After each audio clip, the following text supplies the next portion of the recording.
See the world as Vincent Van Gogh saw it. A city hall in France.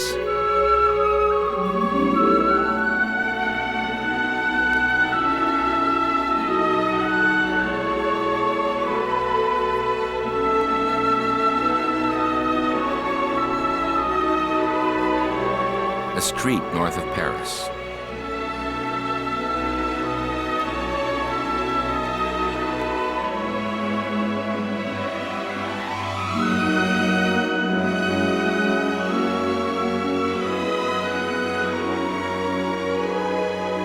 A church in the same area.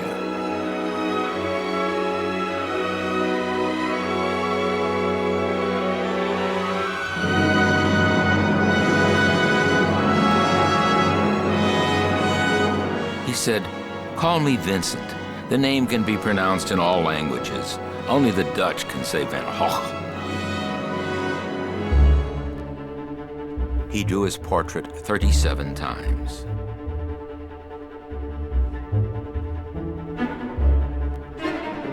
I am not, strictly speaking, mad. My mind is absolutely normal when I paint. But in the intervals during the attacks, I lose consciousness of everything. When the madness passes, I am impelled to work. I must hurry to finish what I have to do.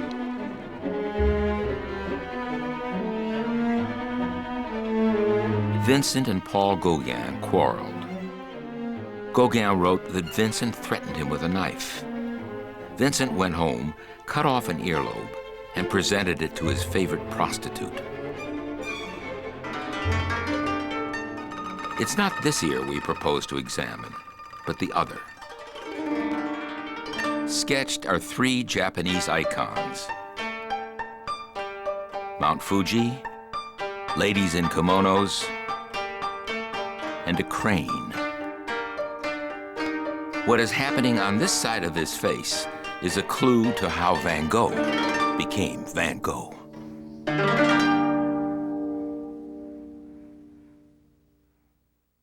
The most famous painter of our age had his photograph taken only 3 times. Twice when he was in his teens. Once in his mature years. Except that's his back to the camera. Vincent's father, Pastor Theodorus. He expected his son to be a middle-class cleric, as he was. His mother, Anna. She probably carried a genetic mental disorder. They are as reluctant to let me into the house as they would be to let in a shaggy dog with wet paws who barks loudly. His family included art dealers in London, Paris, and The Hague. Uncle Sant first hired him. Later, Vincent was fired for being inept, argumentative. His brother Theo also worked in the family's art business. Theo supported Vincent most of the painter's life.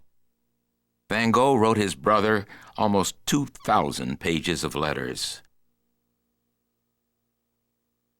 He was almost as expressive in his writing as he was in his painting.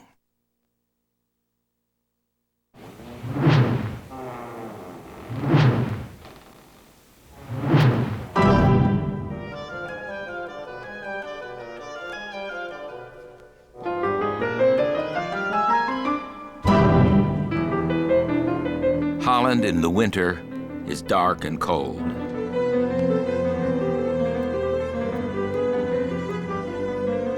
At first, Vincent wanted only to serve God. He didn't think of becoming an artist. He expected to go to divinity school and become a cleric like his father. Vincent's view of religion was fiercer, darker than his father's. Our life is a pilgrim's progress. The pilgrim meets an angel and asks her, "Does the road go uphill all the way?" Yes, to the very end. "And will the journey take all day?" From morn till night, forever uphill. In the end, He was too fanatic for the divinity school. They dismissed him. He dismissed organized religion. He'd get to heaven another way. I weep for my own failure. God has certainly rejected me. He later wrote, "Earth is something God put together in a hurry on one of his bad days."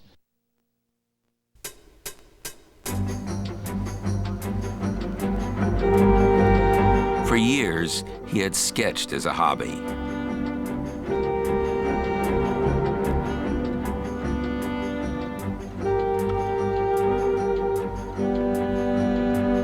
His early work was done in an abandoned outhouse lent by a local parson. Later, not knowing what to do with the sketches, the landlord burned 50 or more Van Goghs.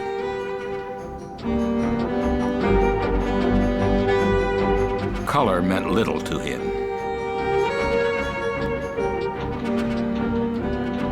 The Potato Eaters. He always considered this his greatest painting. His teacher disliked it. The man with the potato. His arm is all wrong. You don't understand perspective or classical painting. To draw a peasant is the core of modern art. He studied the works of the greatest Dutch painter, Rembrandt.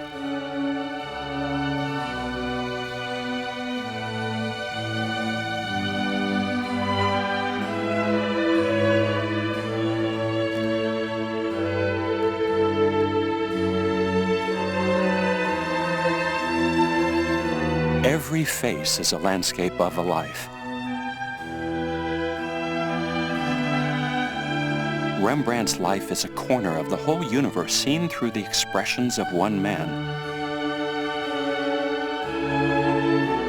Whoever studies Rembrandt seriously, that man will know there is a God.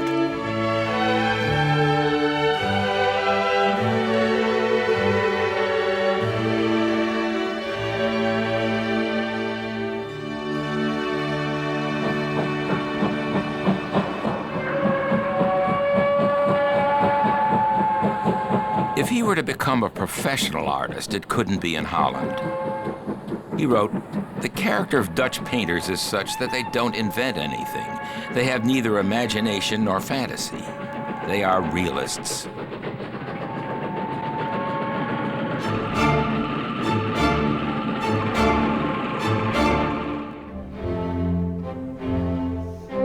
The center of painting, the center of the century, was Paris. In architecture, what had been plaster and brick was becoming iron and steel.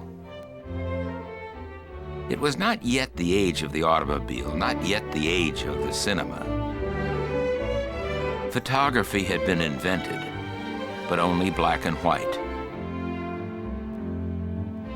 Color remained in the hands of the painters.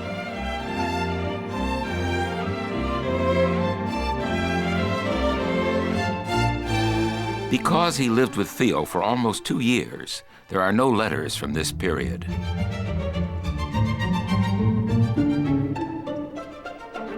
From the window of Theo's rooms, Vincent tried to be an impressionist.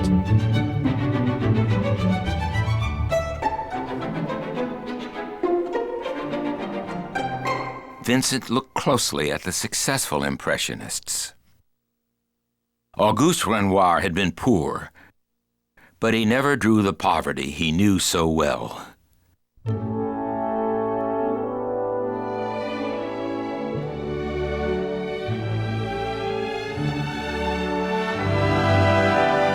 His aristocratic clients had few lines in their faces.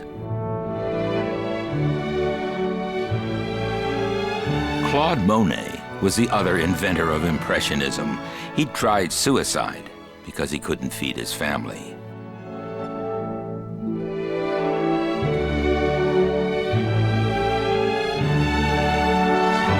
If Renoir didn't show character lines, Monet didn't even bother painting the face.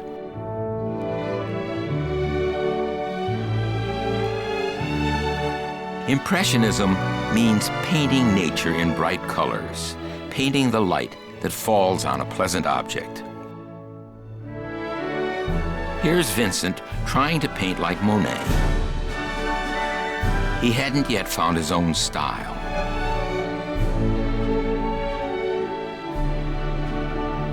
He tried the delicate colors of Impressionism on his image, but the eyes are too fierce. He was uncertain. Vincent joined a school of wannabe Impressionists. One saw his genius early. That's Henri de Toulouse-Lautrec. Lautrec was rich, stunted, strongly opinionated, and substance addicted.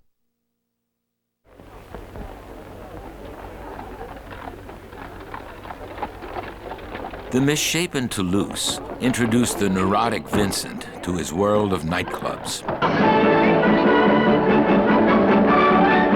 John Huston's recreation of the Moulin Rouge. The film reproduced Toulouse-Lautrec's most famous lithographs.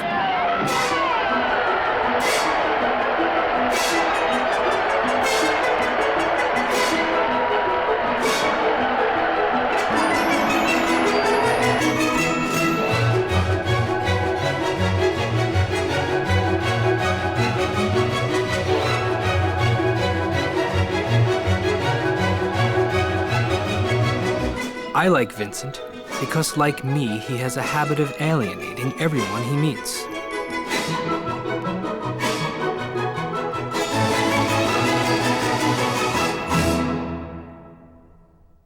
Toulouse-Lautrec painted a lonely Vincent.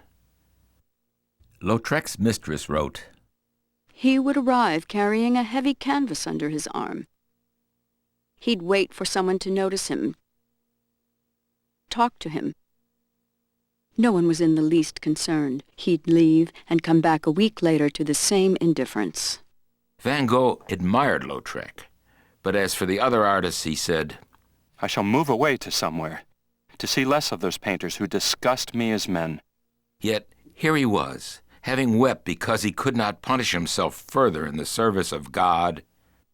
Here he was a few years later, using prostitutes. I consider a visit to a bordello a hygienic practice necessary to relieve tension. You can make love or you can paint. Without my hygiene, I don't paint well.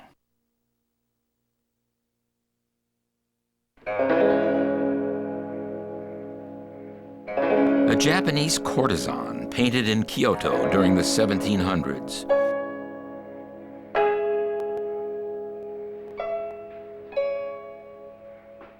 More than 100 years later, Vincent copied this painting, including the curl in the geisha's train. The colors are different, but the spirit is the same. Japonism, as the French called it, was a revelation to Western painters of the late 19th century. The Japanese artist Hokusai drew this tree. Van Gogh copied it. The Japanese artist Horashige on the left, Vincent on the right. What fascinated Western artists at the time is what we'd call a snapshot. Just a quick moment in the wind and the rain.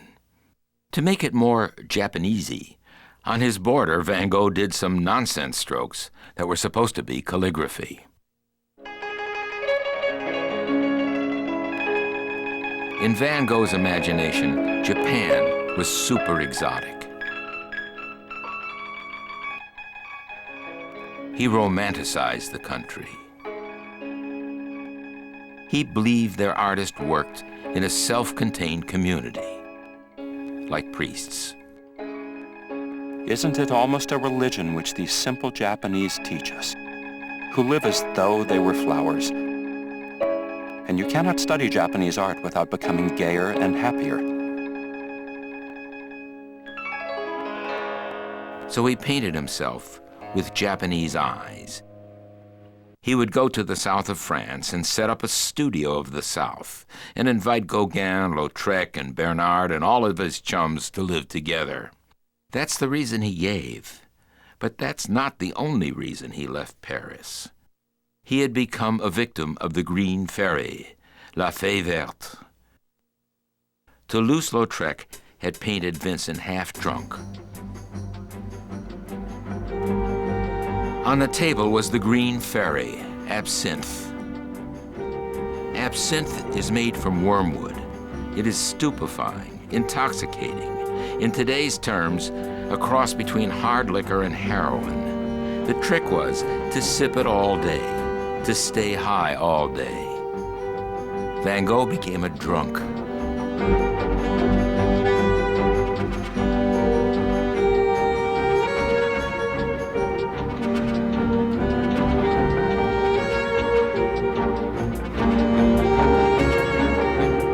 His brother couldn't stand him. I wish he would go away and live by himself. It's as if he were two persons. One gifted, tender, and refined. The other egoistic and hard-headed. It's a pity he is his own enemy. He makes life hard not only for others, but for himself.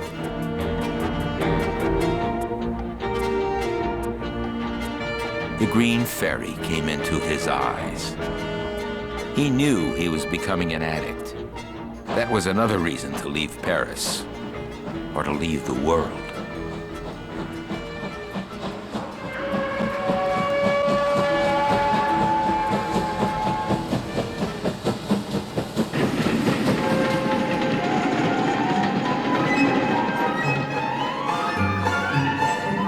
He left for the south of France. He went into sunlight and flowers. He'd never stopped the drinking, the whoring. The madness and epilepsy would never leave him. But what he would find was himself. He was no longer only a pupil.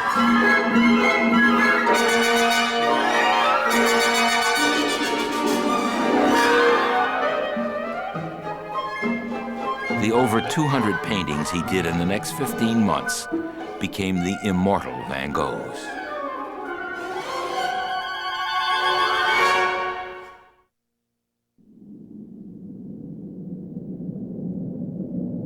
(1887). He found snow, the worst snowstorm of the decade. It lasted for 5 weeks.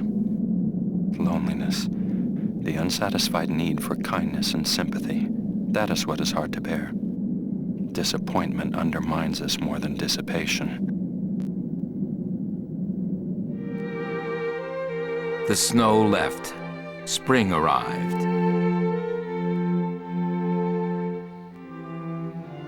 Still impressed by Impressionism and Monet, he painted the orchards around the town. His madness was not apparent. His loneliness was. There are no people in these orchards. He wrote Gauguin.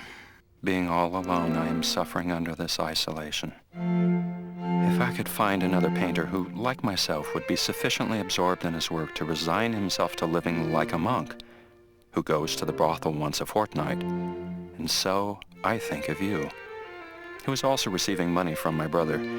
If you were willing to share with me here, it might help him and us. Paul Gauguin called himself a primitive from Peru. He spoke Spanish before French.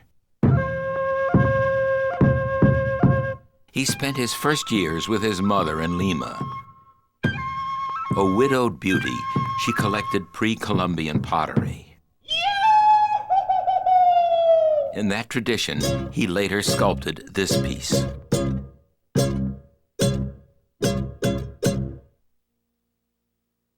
Once in France, Gauguin became an ordinary sailor in the French merchant marine, and then worked at the Paris Stock Exchange. He bought paintings by Manet, Monet, Pissarro, and Renoir.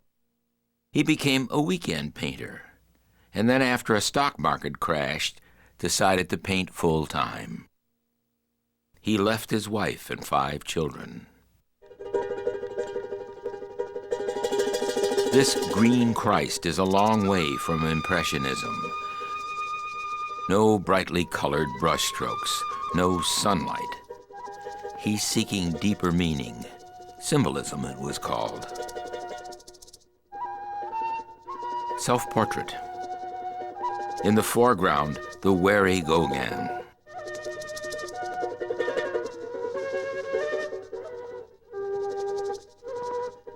On one side, a yellow, emaciated Jesus, symbol of a primal Christianity.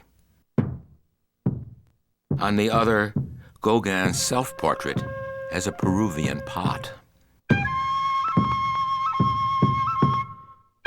The Peruvian tradition often expressed emotion in pottery.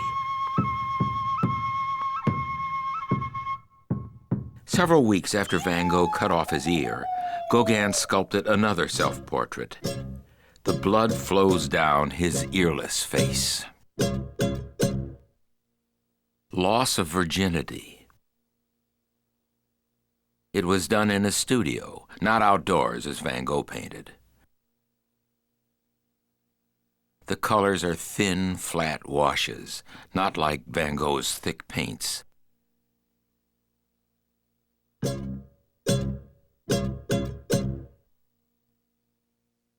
Vincent worked a different way.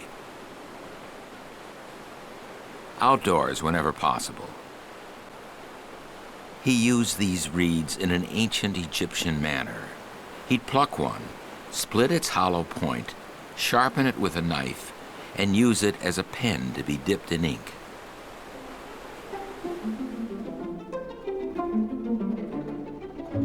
Then he sketched what he was to paint. Since his brother was paying for his colors, he sent Theo a drawing in black and white. Then, ink to oil. Sower in the field with the setting sun.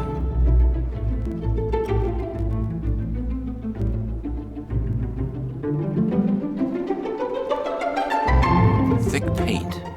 Gauguin thought it was wasteful. The reed pen drawing of a bridge.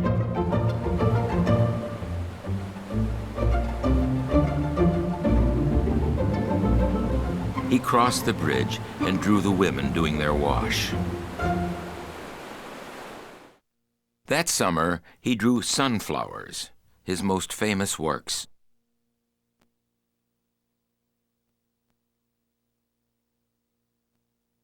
At the time, he hadn't paid for the paint he used.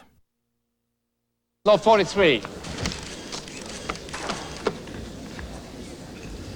5 million for it. 5,500,000. What a pity paint costs so much. We live in days when there is no demand for what we are making.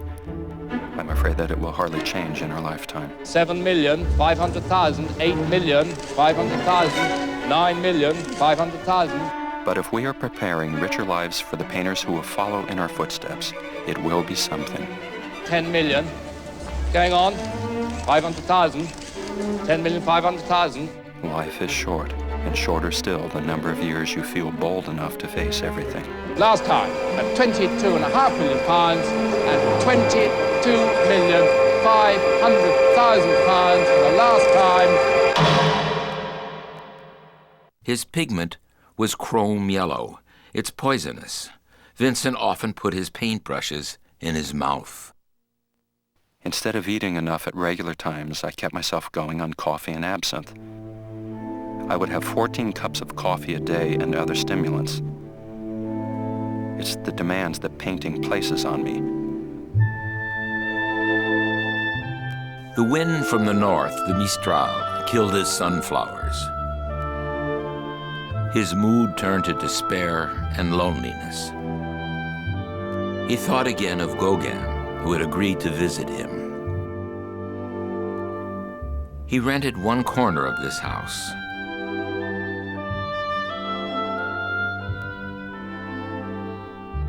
He painted the exterior yellow and whitewashed the interior to make it pleasant for the arrival of his friend.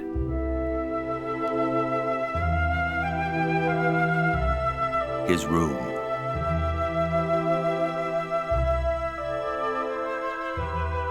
Two chairs, his the simplest, just a pipe and a rag on the seat. But for the guest, Gauguin, more ornate, books, a candle. For a time, the conversation was wonderful. They painted the same subjects. Van Gogh's preliminary study of the cafe owner filled out. Gauguin painted the same woman in the same pose, but with an enigmatic smile. Both had strong opinions, but the older man simply had to lead. When I arrived, he was floundering a good deal. I took to enlighten him, which was easy enough. From that day on, my friend Van Gogh made astonishing progress. Gauguin painted Vincent painting sunflowers. But about this time, Gauguin made it clear that he intended to leave. The tenseness is apparent. Van Gogh snarled, "It's me all right, but it's me gone mad."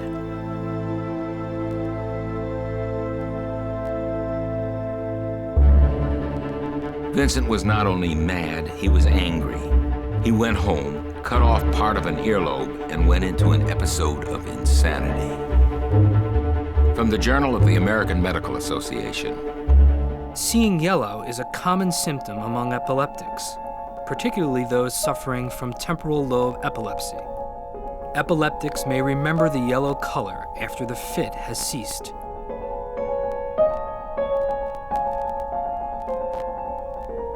How beautiful yellow is. To get the high yellow note I attained recently, there was nothing for it but to step up the dose a little. Another symptom of epilepsy is the aura, a hint that an epileptic seizure is coming. Auras come in many forms or sensations, like swirls or halos. After the fits, Vincent remembered yellow swirls and halos. Self-portrait 3 weeks after Gauguin left him. On the right side, something had been abandoned.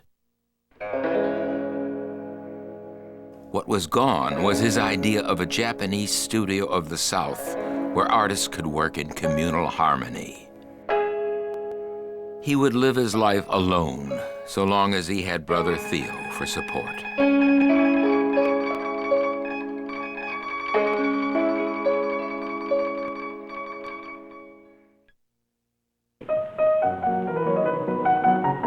The dance hall at Arles. The good citizens were afraid of Vincent. They called him Fourou, the crazy redhead. They insisted he be locked up. The police put him in a cell and sealed off his yellow house. For his part, he was just trying to use the technique Gauguin had urged. No great gobs of paint, faces painted in thin washes.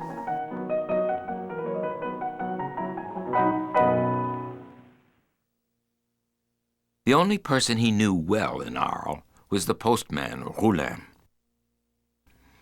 They got drunk together. I have just done a portrait of a postman at a single sitting. A Socratic type, nonetheless Socratic for being somewhat addicted to liquor and having a high color as a result. His wife had just had a child, and the fellow was aglow with satisfaction.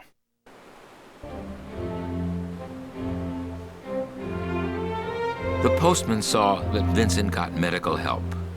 He wrote Theo. I have seen your brother. When I left him, I told him I'd be back to see him. He replied, we would meet again in heaven.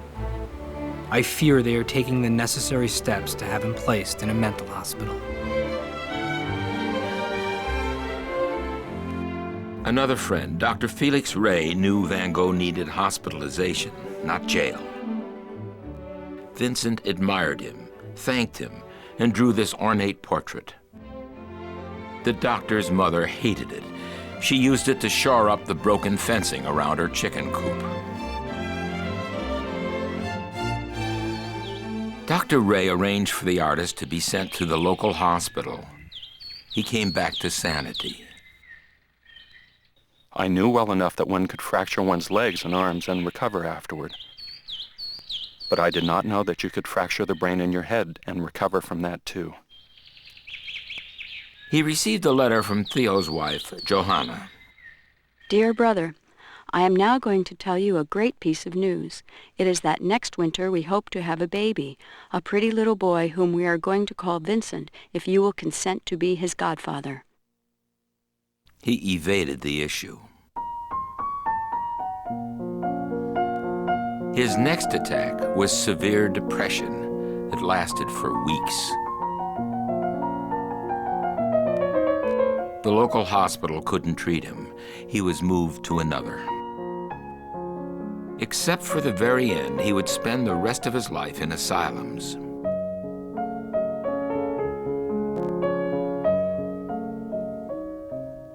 His next stay was at Saint-Rémy. He was put behind bars and then given paints to record his cell.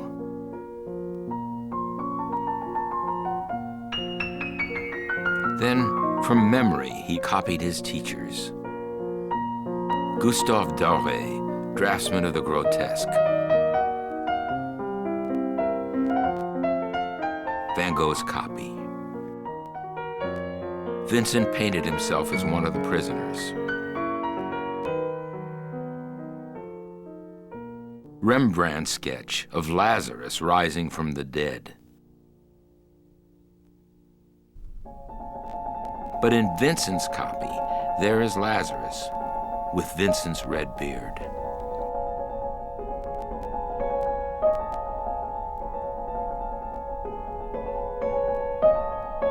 Delacroix's Pietà.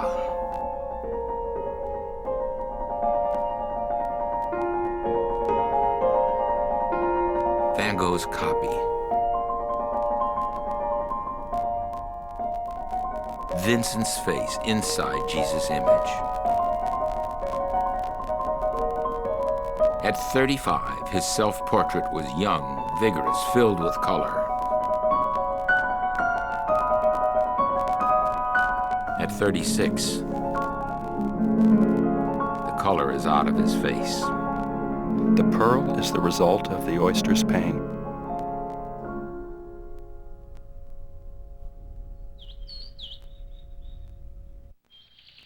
The weather is splendid outside, but I have not been able to leave my room for 2 months. Fear paralyzes me. Suddenly, the fear disappeared. For a period, he became rational, sane. He looked again at the orderly landscape of France.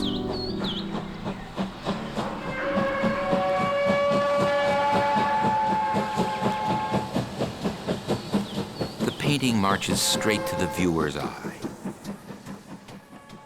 No people. He had a steady mind and a steady hand. The brush strokes are elegantly controlled. He'd never move into complete abstraction. I am terrified of getting away from the possible. And yet, a few days later, epilepsy remembered. Gauguin forgotten. The sunflower, symbol of life, became the twisted cypress tree, symbol of cemeteries. Vincent Van Gogh, master portraitist, now painted men without faces.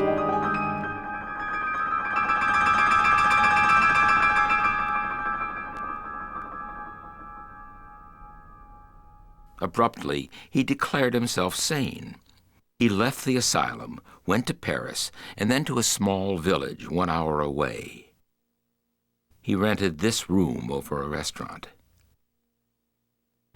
He would die here. In early summer, he went to be treated in the home of a local doctor. Paul Gachet was a physician, a friend of Monet, Renoir, and Manet. He specialized in homeopathic medicine and electric cures. He had written his doctoral thesis on melancholy. He had himself been institutionalized for eccentric behavior. He would treat Vincent without charge. The artist painted the doctor as a gift. 34 million, 35 million in the new place now. 35 million, still against you. 36 million, 37 million, $37 million, 38 million, 74 million, 75 million, $75 million, still in the room. One more. $75 million. Selling in the room now, all down there, against the telephone, not yours here, fair warning. At $75 million. For you, sir, 75 million. I have a portrait of Dr. Gachet with the heartbroken expression of our time. Yet he is like a brother, so great is the physical and mental resemblance between us. We are both melancholics. He is a nervous, eccentric man, but he is a doctor to his very fingertips. At the fingertips of Dr. Gachet is the herb foxglove. In our time, foxglove is a source of digitalis, a heart medicine. At that time, digitalis was used in the treatment of epilepsy. Van Gogh may have had digitalis poisoning. But it wasn't the drug that killed him. It was heartbreak. A letter came from Theo. His son was ill, as was his wife.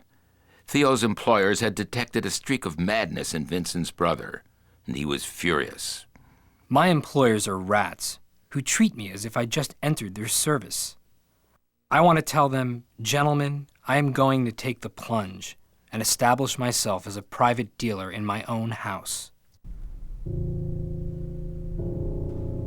To Vincent, the letter meant that his brother, his financial and emotional support, had disappeared. In good faith, he couldn't ask for money and attention that truly belonged to his brother's wife and child.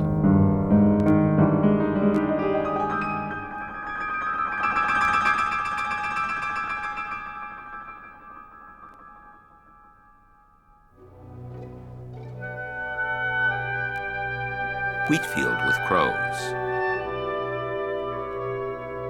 This may not be his last painting, but the world has taken it to be.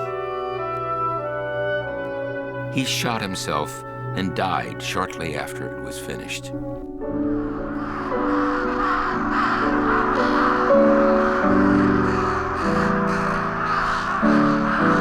Sometimes words get in the way of great paintings. So thought Akira Kurosawa, the Japanese director. In his film, Dreams, he put himself fully inside the art of Vincent van Gogh. You can too.